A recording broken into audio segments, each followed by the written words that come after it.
Hey, Joey. I got some stuff you just gotta try. What is it? Pot. You know, marijuana. Oh, well, I don't know. What, chicken? Joey's in a jam. What should he do? Kate. Get a pizza. Excellent. Get a pizza. Get real. You got it. Let's see if Joey's that smart. I'm not chicken. You're a turkey. He's right. Drug dealers are dorks. Don't even talk to him. Cowabunga! In the 19th century, marijuana was far from the recreational drug of a future time. By and large, its only use comes from patent medicines. Americans know little of smoking it as an intoxicant, a custom widespread in the East. That is until Abdul Hamid II, Sultan of Turkey, makes a very special birthday gift to the American people. 1876. A World's Exposition is held in Philadelphia to celebrate the 100th anniversary of the Declaration of Independence. On display are the wonders of the modern world, among them the telephone and the personal printing press, otherwise known as the typewriter. The industrial age has arrived. At the Turkish pavilion, the Sultan Abdul Hamid II makes a gift of a rare and exotic treat. The crowd is introduced to smoking marijuana in what may have been the first pot party in the United States, and perhaps the biggest, until Woodstock 93 years later. The Sultan's gift ignites a wave of Yankee ingenuity. Seeing dollar signs in another idle pleasure, entrepreneurs opened Turkish smoking parlors in the north. Sometimes people would go to these places in great secrecy, sort of as a lark, and there'd be society matrons as well as prominent businessmen, and they would either smoke hashish or eat hashish-laced confections. At a time when the temperance movement is trying to ban alcohol and close saloons, smoking parlors could have been the alternative way to get high. But the parlors close. Liquor, not cannabis, continues to be the country's drug of choice until a constitutional amendment bans booze and America rediscovers marijuana. New Orleans, 1920. America's second largest port is America's #1 party city. In this brawling place, where blacks, French Cajun, Spanish, American, Europeans, and Chinese live, work, and play, a new music emerges out of the constant clash and commotion of culture. The music is jazz.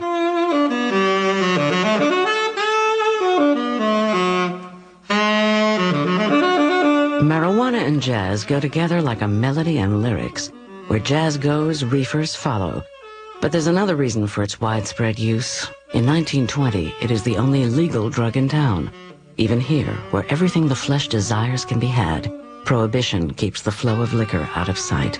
The choice of a new intoxicant becomes the perfectly legal weed, shipped in from the Caribbean, Mexico, and South America, and sold like cigarettes in jazz clubs, markets, and pharmacies. It is cheap and popular. But even in paradise, there's trouble. New Orleans is in the midst of a crime wave. Murder dominates the headlines and attracts William Randolph Hearst's attention, eager for a sensational story to sell. New Orleans was a sort of a source, the beginning of concern about marijuana. They saw it as linked to crime, violent crime, or even predatory crime. Also, sometimes it seemed to be related to murders, to rape, and so on. Hearst coins the phrase marijuana menace and prints lurid tales about the drug's capacity to cause rape, murder, and mayhem. Just as reports of cocaine-crazed Negroes a decade ago had stirred lawmakers to ban cocaine, headlines and stories of the marijuana menace were affecting cannabis the same way. Society worries about its members who are not in control of their mind. So in order to prevent chaos in society, limit the use of the product or the thing that's inducing those kinds of effects. State lawmakers were quick to ban a drug that they identified with black violence. In 1924, Louisiana joins 14 other states banning the distribution of marijuana for non-medical purposes. And it gets back to the scapegoat. So you can scapegoat different racial groups, you can scapegoat the lower classes, you can use the drug to do the scapegoating for you. You can attack them because they're using the drug. Slowly and surely, it will be banned across the country, state by state, for one reason or another. In the Southwest, the reason for a ban on pot was economics and prejudice. They were worried about all these Mexicans down on the Texas border who were, it was the depths of the Depression. And these Mexicans had been a very useful labor force in the 20s when we needed them, but now as the Depression, you got all these gringos in the bread line. You sure as hell don't need all these Mexicans. So how could we stigmatize them and get rid of this cheap labor force and get them out of here?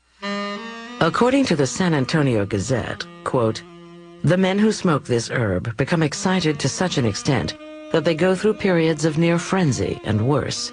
It is always aggressive as the crimes which have been committed in garrisons, armories, barracks, and the humble suburbs of Mexico." In 1931, Mexican repatriation becomes law. Mexicans who don't go quietly are subject to varying forms and degrees of harassment. Many are charged with vagrancy. Others are arrested for violation of new state marijuana laws that are often an excuse to drive Mexicans out of the country. So in Texas, for example, if you got caught with one joint, you could get sent to jail for life. In fact, there were campaigns in some of the states for the death penalty. And there are cases of people serving many years, decades in jails for possession. Except for a handful of states in the Southwest, marijuana is still legal in the United States. But that will change soon after Harry J. Anslinger, the nation's top drug enforcement agent, takes office at the Federal Bureau of Narcotics. But first, Anslinger must convince Congress to do something it has never done before: outlaw a weed. His chief tactic is to convince Congress and the public that a weed is the cause of sex and murder. A message that scares an already fearful Depression-era America. I had to kill him before they killed me. I had to kill him. Can't you understand? I had to kill him. They killed me unless I kill them. Can't you understand? The History Channel now returns to Hook, illegal drugs and how they got that way.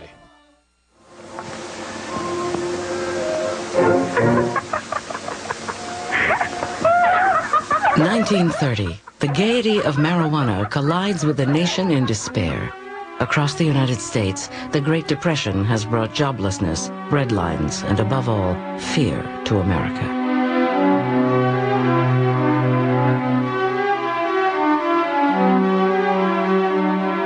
Let me assert my firm belief that the only thing we have to fear is fear itself. But the nation's fear is not just economic. There are fears of crime and gangsters, unions and communists, immigrants, and even alcohol. Since 1920, alcohol has been banned by a constitutional amendment. But after 14 years, the law is repealed. The government now focuses on narcotics under a new federal bureau.